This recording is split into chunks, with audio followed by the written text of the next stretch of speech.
Pergoly, markízy, skrínové rolety, siete proti hmyzu, vonkajšie a vnútorné žalúzie a túto reláciu vám prináša tieniaca technika bez hmyzu SK.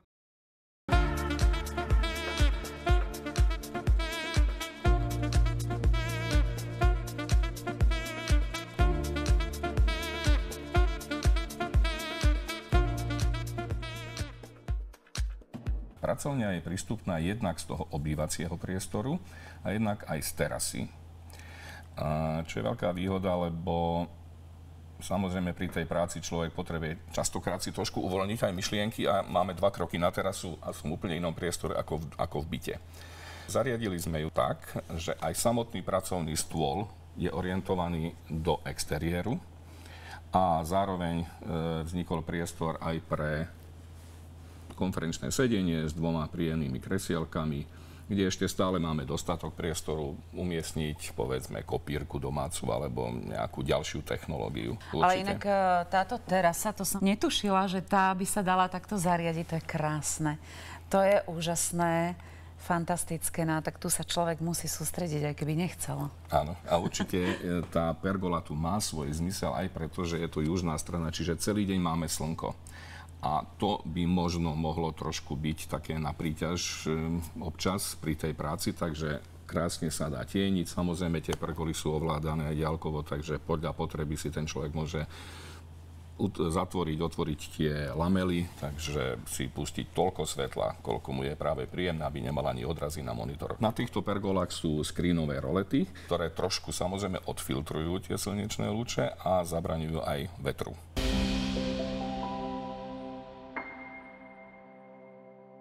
Ešte nekončíme, milí diváci, pretože ešte sme sa prišli pozrieť na to, aké sú možnosti zastrešenia vonkajších priestorov bytu alebo domu, tak, aby sme ich mohli využiť v každom ročnom období a najmä v každom počasí.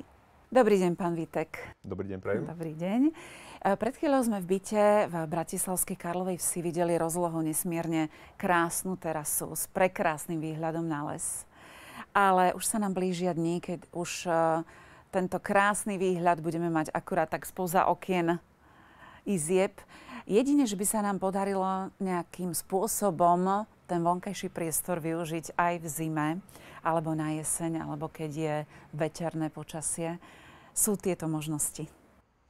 Určite sú. Jedným z takých možností je využiť takýto priestor bioklimatickou pergolou.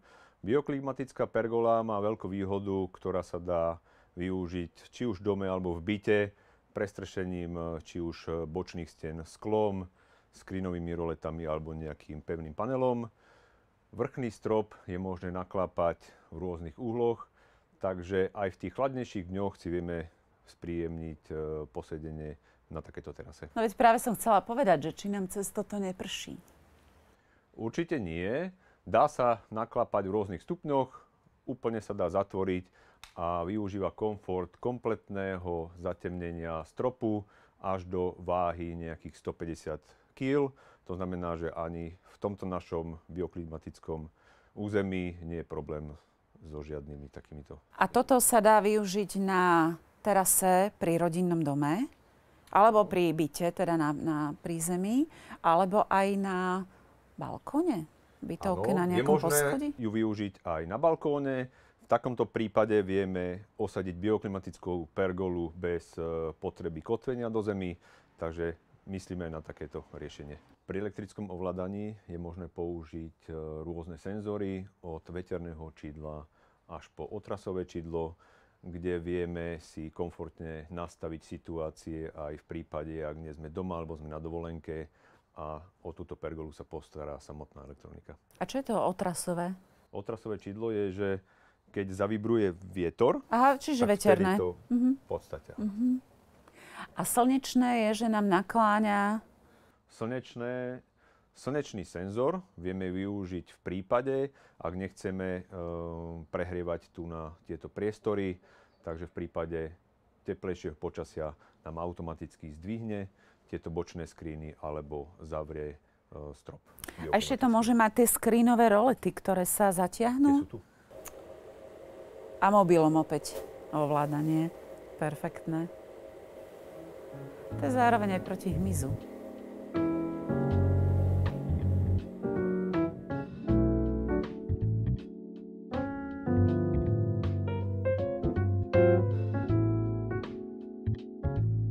Možnosti ovládania mobilným telefónom predstavuje aplikácia priamo k pergole,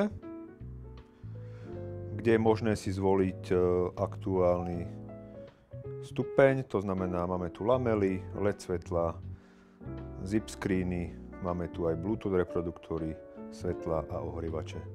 V prípade akéhokoľvek výberu stlačíme priamo lamely a vyberieme si stupeň naklapania. V prípade zip screenu takisto prejdeme na tlačítko screenu, aktuálna poloha je otvorená a stlačíme tlačidlo dolu.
Pergoly, markízy, skrínové rolety, siete proti hmyzu, vonkajšie a vnútorné žalúzie a túto reláciu vám prináša tieniaca technika bez hmyzu.sk.